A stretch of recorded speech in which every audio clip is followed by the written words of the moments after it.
quelles sont tes racines et tes fondations? Alors, intellectuellement, j'ai pas de racines. Mais ça, c'est une démarche intellectuelle, c'est pas une démarche affective. Mais quand même, je suis plutôt un homme de port d'attache plutôt qu'un homme de racines. C'est-à-dire que j'aime bien avoir un port d'attache pour pouvoir me barrer et pour pouvoir y revenir. Et je n'ai pas de racines. euh, pas de racines. L'idée de racine m'emmerde un peu. Mais là encore, je vous dis, c'est une démarche intellectuelle et pas une démarche affective. Je suis né en 1946, en décembre 1946,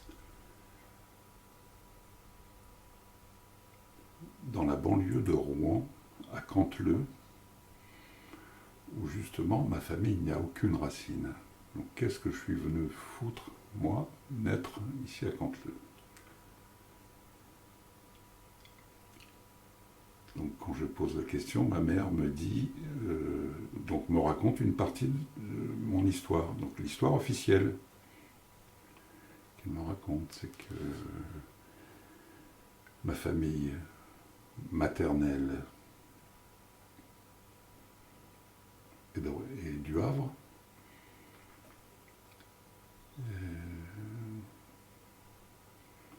Mon grand-père maternel est cuisinier sur le paquebot Normandie.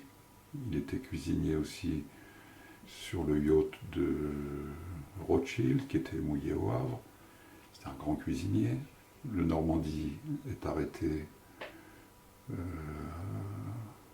à New York pour être transformé en transport de troupes et bateau hôpital.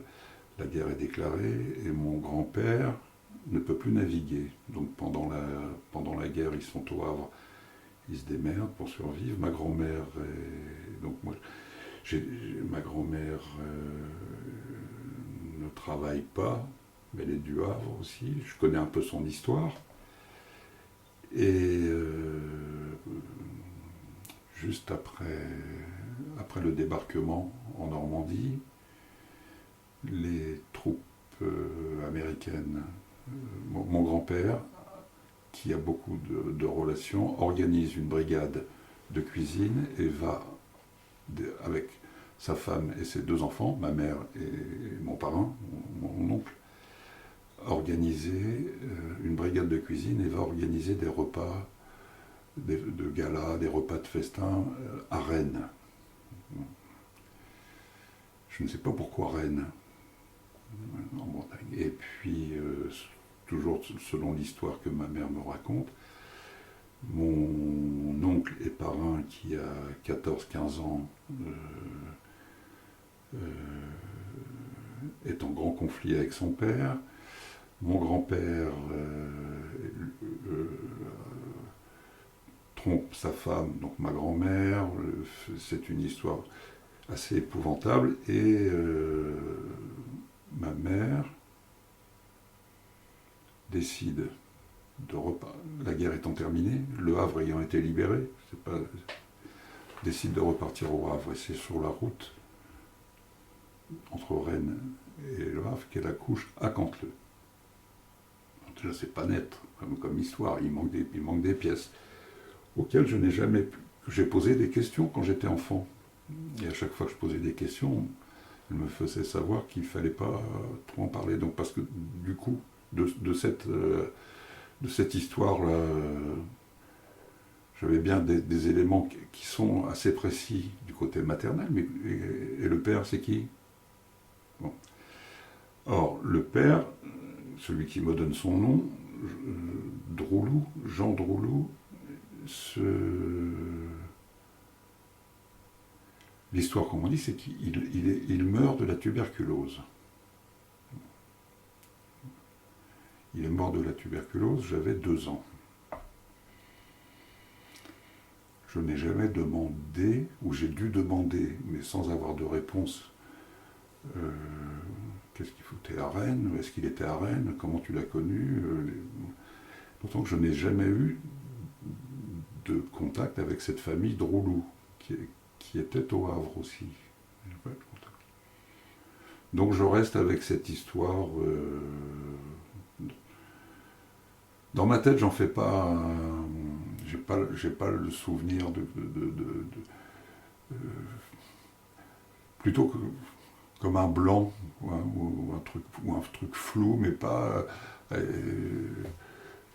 Ce que je sais, c'est que j'ai retenu mes questions, ça c'est sûr. Mais je m'en suis pas rendu compte que je retenais mes questions. Je pense que ça doit être très très très ancien, à l'époque où on commence à parler, à commencer à poser des questions. J'ai plus de souvenirs de cette petite enfance-là, j'aurais pu poser des questions. Et donc j'ai un père, Droulou, qui m'a reconnu, dont je ne sais rien. Je sais qu'il y a quelques membres de la famille qui sont au Havre. Ma mère revient au Havre donc avec son frère, qui est mon parrain, et sa mère, ma grand-mère, et laisse mon grand-père à Rennes, et qui reste à Rennes. De mes souvenirs d'enfance, et encore très présents, j'ai souvenirs de la famille maternelle, donc de ma grand-mère maternelle, des tantes que je connais, puis des côtés grand-père maternel aussi, des oncles, des tantes, et puis des organisations familiales, des fêtes de famille, etc. Et je suis, à ce moment, ma mère revenue au Havre, veuve. Je ne savais pas qu'elle s'était mariée. Il y a des choses que j'ai dit là, je ne savais pas que ça avait existé de cette façon. Elle est veuve, elle travaille. Donc j'ai des souvenirs de ses lieux de travail. Ça, j'ai des souvenirs d'enfance très précis. Et moi, je suis en nourrice, pas loin du Havre, enfin, dans une famille où je suis très bien. Et je vois ma mère et mon parrain et ma grand-mère tous les week-ends. Ils viennent me chercher, je prends le bus, j'ai des souvenirs de scooter, de vélo, enfin des trucs. Et puis un jour, j'ai 6 ans et demi à peu près, ma mère m'annonce qu'elle se remarie. Donc elle a rencontré un monsieur qui est navigateur et qui me dit avec qui elle se marie. Donc de ce jour-là, je ne suis plus dans famille nourricière, je vais habiter chez ma mère. Ce monsieur que j'apprends à connaître, il est navigateur. Il navigue sur les paquebots de la Compagnie Générale Transatlantique. Et au début que je l'ai connu, moi, il travaillait sur le paquebot Colombie et puis après sur le paquebot Antilles. Donc c'était des bateaux qui partaient un mois. Et il me dit, au tout début, tu m'appelles papa, je deviens ton père. Donc je ne portais pas son nom, mais... Et très rapidement, j'ai des témoignages de l'affection qu'il me porte. Et j'ai des témoignages de la façon dont moi j'ai reçu l'affection sous forme d'amour. Il s'est soucié immédiatement de ma scolarité. Il s'est soucié immédiatement de mon bien-être. Et il me ramenait des petites choses qui allaient dans le sens de mes désirs. Enfin, ce qui suppose, par exemple,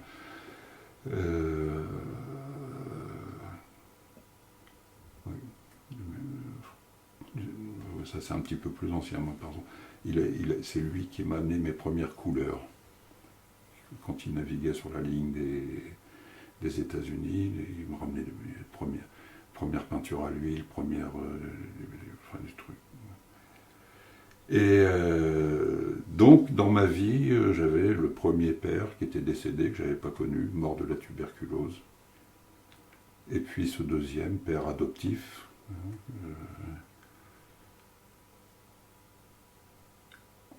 Et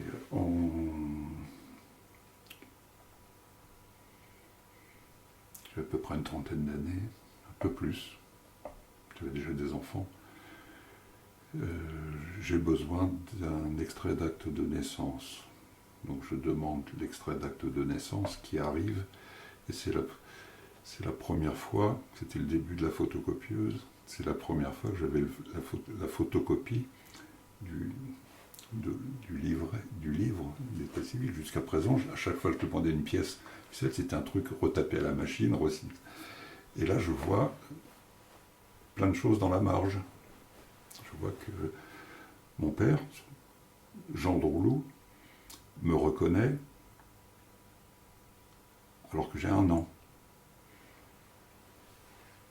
C'est-à-dire que la première année, je suis reconnu, je suis déclaré à l'état civil par le secrétaire de mairie et reconnu par ma mère 1 mois après. Ensuite reconnu par son père, par mariage, 1 an après. Et l'année encore d'après, décès du père, etc. Là, j'ai 35 ans, 40, j'ai déjà des enfants. Donc ma mère a des petits-enfants. Mais mon père, celui que j'appelle mon père, impossible de leur parler de ça, de ce décalage, etc. Impossible. Silence complet, même rupture, à un moment, des choses... Donc j'en reste là et je me refais encore dans ma tête une histoire. Je me dis, bon, après, en sachant que c'était la fin de la guerre, c'était la dèche, et qu'il y avait eu des... Mais dans ma tête, c'était pas clair. En fait, ce que je voulais savoir, je l'ai su après. Je voulais savoir si j'étais...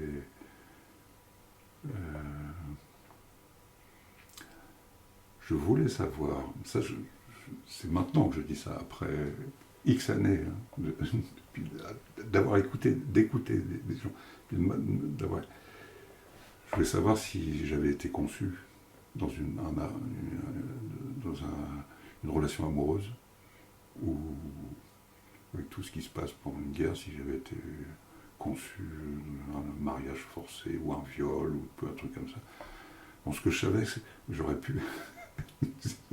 il y avait la haine des Allemands aussi. Encore, moi j'ai connu, parce que dans la famille, on m'avait raconté l'histoire de la guerre 14, où le frère de ma grand-mère mort 1 semaine avant la fin de la guerre, les Allemands n'étaient pas bien vus du tout. Donc, comme le silence, il y avait un énorme silence, plus que pesant. Quand tu es môme, tu peux imaginer toutes les possibilités, surtout, je pense que je n'étais pas trop con, donc l'imagination, elle fonctionne bien quand tu as un peu de carburant intellectuel pour essayer d'imaginer toutes les hypothèses. Voilà. Et ce n'est qu'après, à l'âge de 60 ans, à peu près, que mon parrain, donc le frère de ma mère, qui débute une maladie d'Alzheimer, qui commence à me raconter les premières années de ma vie. Il me dit, tu sais, il me prend à part, on était à un repas familial, il me prend à part, il me dit, faudra que je te raconte, mais là c'est pas le moment, parce qu'il y a plus mais tu sais... alors il prend des précautions, me disant, faut pas que tu racontes faut pas que tu en parles à ta mère, mais tu sais, c'est une femme formidable, etc. Et elle me dit, ton grand-père avait organisé des banquets pour une garnison d'officiers américains à Rennes, et ta mère était amoureuse d'un officier, et ton père, c'est un officier américain qui, du jour au lendemain, avec son bataillon, je sais pas quoi, est parti. On n'a jamais pu le retrouver. Ma grand-mère, qui parlait parfaitement anglais, écrivait anglais, a essayé de le retrouver, pas retrouvé. Donc mon père, géniteur, c'est un Américain. Voilà. Quand je demandais à ma mère pourquoi Jacques, J-A-C-K-E, pourquoi pas J-A-C-Q-E-S, alors qu'on m'appelait Jacques et non pas Jack, elle me dit oh, je trouvais que ça faisait plus original. Bon, je suis resté là à l'époque, ça faisait plus original. Effectivement, je trouvais que c'était original. Donc je me retrouve, il y en a 3 qui sont intervenus. Il y en a un, le géniteur, l'homme qu'elle a aimé, qui est mon père, génétiquement, et dont on ne sait pas d'ailleurs s'il a su qu'il avait procréé. Ensuite, celui qui m'a reconnu et qui m'a donné son nom, ben, c'est pas rien quand même, hein. Et qui passe l'arme à gauche, tuberculose, paf. Et puis le troisième qui m'a élevé, guidé, jusqu'à ce que je sois... Voilà. Donc 3 pères. Ça fait 6, 3 pères. Tu as su qu'il était réellement cet officier américain? Alors quand j'ai appris ça, il m'a fallu du temps pour trouver les moyens d'en parler à ma mère. Ça n'a pas été facile parce que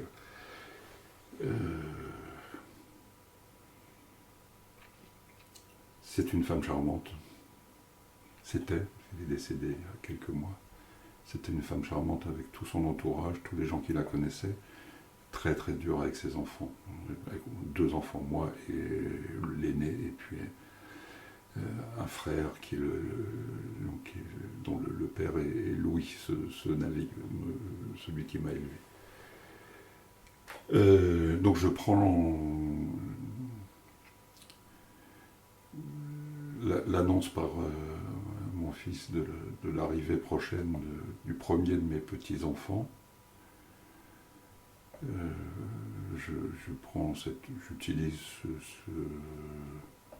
cette occasion pour dire à ma mère, voilà, tout le monde, ton frère, mon parrain, m'a raconté, dit ça, ce qui s'est passé. Tes petits-enfants, mes enfants, sont au courant. Ton autre fils, mon frère, est au courant. Tout le monde est au courant. Et nous, tu vas être arrière-grand-mère, je vais être grand-père. Et donc je veux que tu saches que tout le monde sait. Est-ce que tu peux nous en dire plus et raconter un peu parce que je ne resterai pas silencieux. Et ça, je fais une lettre j'écris beaucoup, moi. J'écris beaucoup des lettres.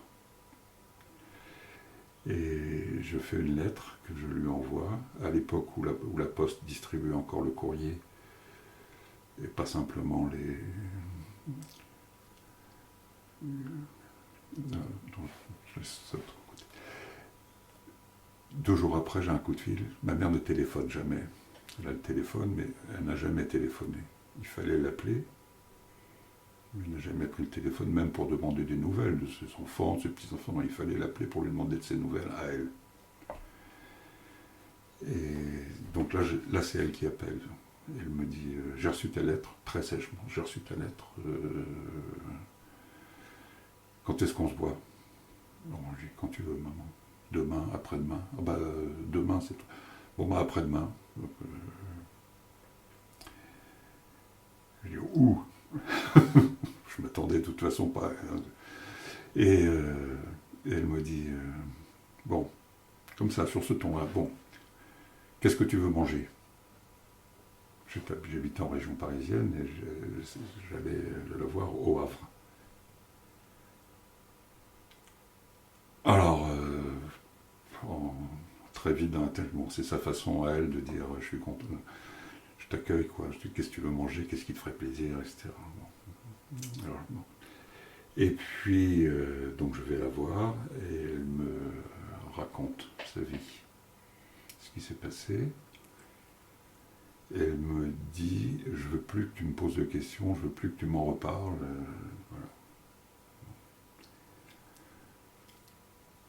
Et ce jour-là, donc elle m'avait fait quelque chose que elle a mangé, elle cuisine très bien, elle cuisinait très bien. J'ai parle au présent là. Elle parle, donc elle me raconte sa vie.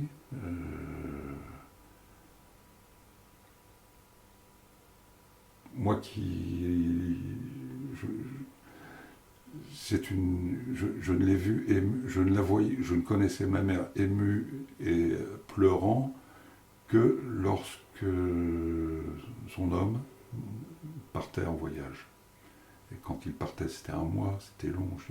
Après, ça, c'est des choses que j'ai revécues après, moi, comme mec avec la femme que j'aime.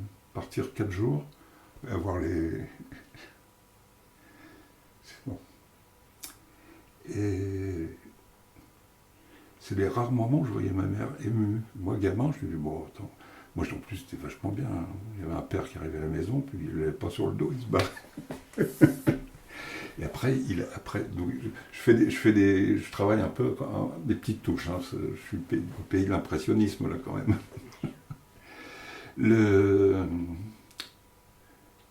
Louis, donc ce troisième père, Louis, il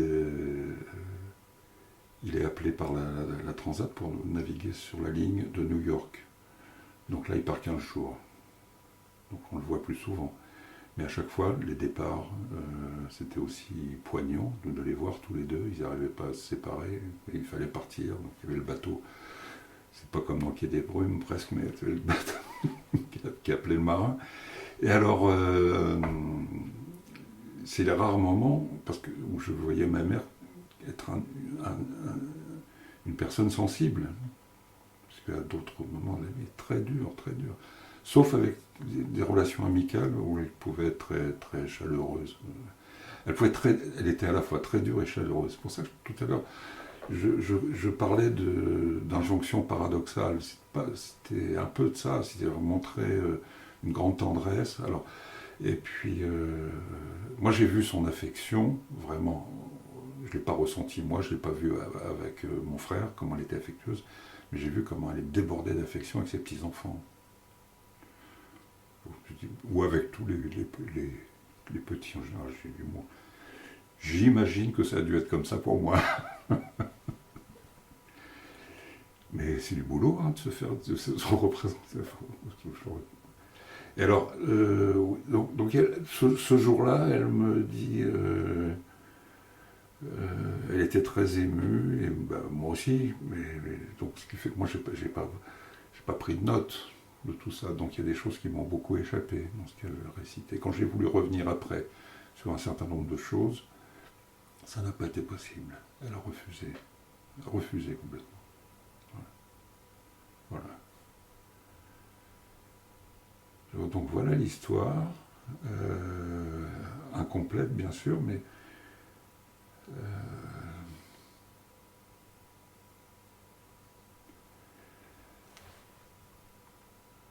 moi ce qui devait me hanter depuis longtemps, ce que j'ai abordé un peu tout à l'heure, c'est de m'apercevoir que c'était une belle histoire, c'était une histoire d'amour.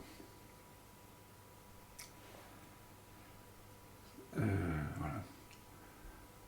Alors après, en rigolant avec mes enfants, avec mes petits-enfants, je dis putain, ce mec, s'il avait été noir, ça aurait peut-être été plus facile pour moi. Il y aurait quelques traces, on aurait été obligé de dire que ça ne pouvait pas s'appeler Droulo, quoi. Mais par exemple, je ne sais pas, je suis le seul de la famille à avoir les cheveux frisés. Elle m'a sorti une histoire, ma mère. J'avais les cheveux frisés parce que quand j'étais petit, j'ai eu une maladie de peau, un pétigo, un machin comme ça, ce qui fait qu'on a dû me raser pour pouvoir... et tout a repoussé, frisé. Bon, et puis impossible de dire, mais tu fais des études, tu commences à t'intéresser un petit peu... un petit côté scientifique, hein, tu peux dire à un moment, c'est pas comme ça que ça se passe. Impossible de revenir là-dessus. Donc moi, je me suis fait avec ça. Je savais que c'était pas tout à fait mon histoire, mais je savais que je ne pouvais pas en savoir plus. Hein, et que c'est la maladie, le début de maladie. C'est mon parrain qui a craqué. Quand il a senti que lui, il n'allait plus pouvoir raconter, il a raconté un peu pour... Après, je ne vais pas faire d'interprétation sur ce que ressentent des gens qui sont en début de maladie d'Alzheimer, qui sentent que la vie peut-être leur échappe, hein, parce que l'histoire c'est aussi la vie. Voilà, donc ça, ce sera intéressant. Je pense qu'il y a des gens qui travaillent là-dessus. Hein, voilà. Et ce beau-père, parce qu'il t'a adopté, il t'a adopté, qu'est-ce que tu peux en dire finalement? Tu as beaucoup parlé de ta maman. Qu'est-ce que tu peux dire de ce beau-père?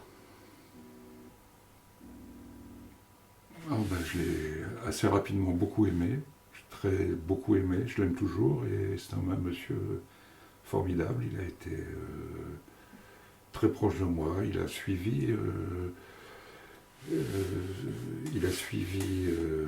a été d'un grand appui pour moi, pour ma scolarité.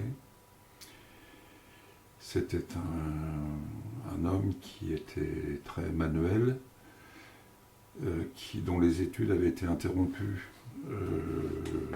par la guerre, qui aurait aimé être instituteur.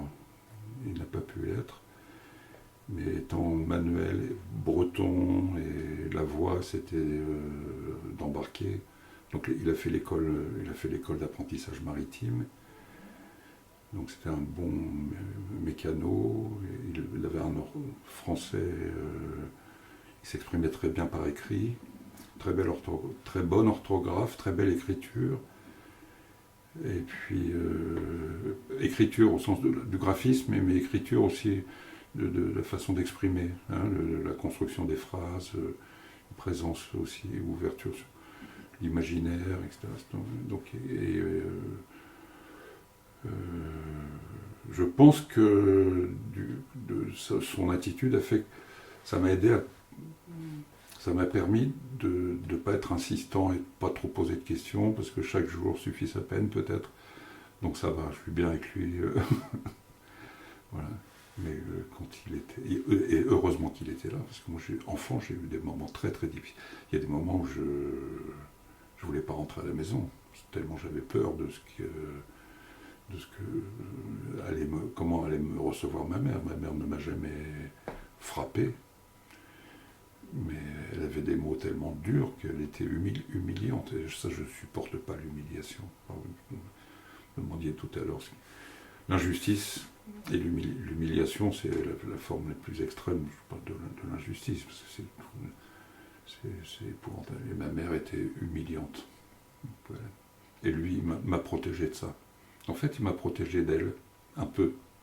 Et en même temps, il a jamais désavoué, devant moi en tout cas. Entre eux, je ne sais pas comment ça se passait. Qu'est-ce que tu as appris de tes parents, alors dire ta mère et ton beau-père, ceux qui sont été le plus en contact avec toi? J'ai appris de ma mère que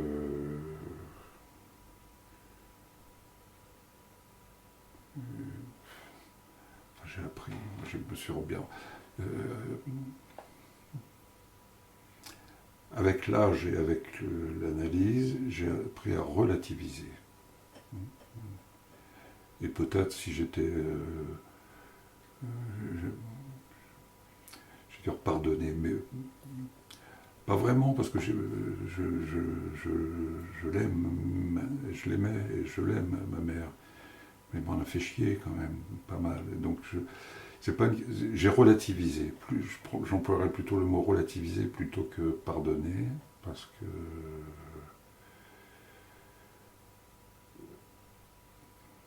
tout ce dont je suis satisfait, de ce que je sais faire, etc., je lui dois quand même.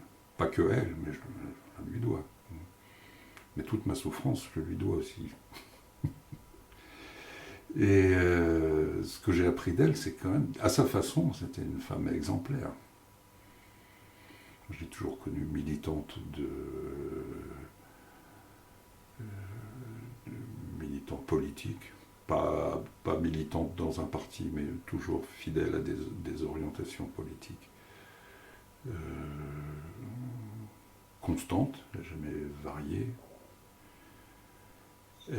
Militante de la cause des femmes, ou des causes des femmes, hein, des causes, je mets plutôt un S.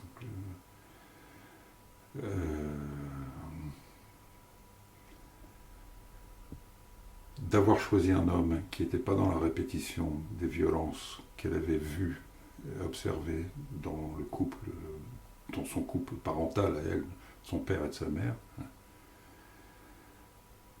Ça, j'ai vu aussi comment elle était prisonnière de cette ambivalence qu'on peut avoir dans l'amour parental, parce qu'elle était en admiration jusqu'à la fin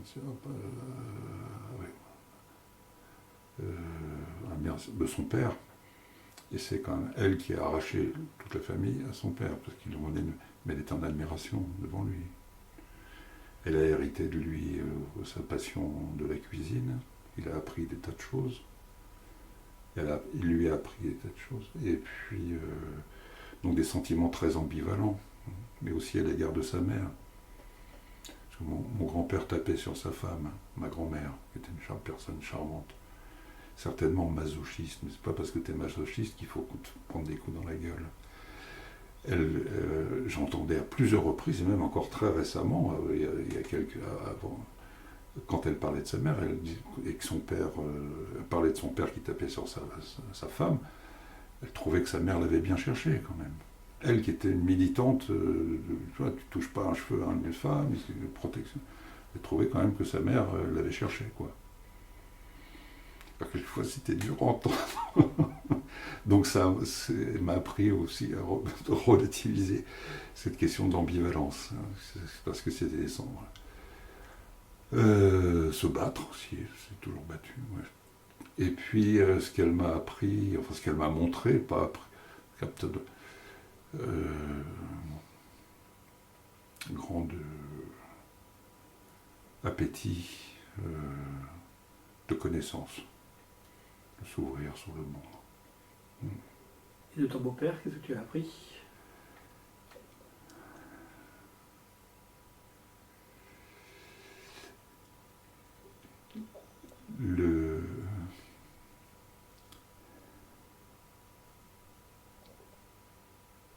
Qu'un père pouvait être aussi une bonne mère. Voilà. C'est-à-dire protecteur, accueillant. Ouais. Ça, c'est... Et je trouve que c'est quelque chose qui est important, que j'ai vécu, mais que je pourrais un peu théoriser, pas théoriser au sens pour donner des leçons, mais je trouve par exemple à une échelle plus sociale. C'est-à-dire je trouve qu'on a, il me semble à juste titre, dans les années 60, 70, 80, on a essayé d'éliminer tous les pères fouettards, mais on a aussi un petit peu balancé le père. En même temps, on a tout balancé. Donc le père, on le cherche maintenant un peu. Celui qui protège et qui dit aussi, oui, ben vas-y, fais-le. Je suis là. Ben, laisser m'émanciper aussi, me prendre mes ailes. Mais ben, ça, c'est important. Derrière tout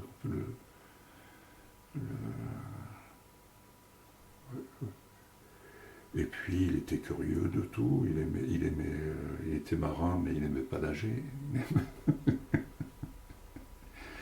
Il était curieux de voyager, il était très très sympa,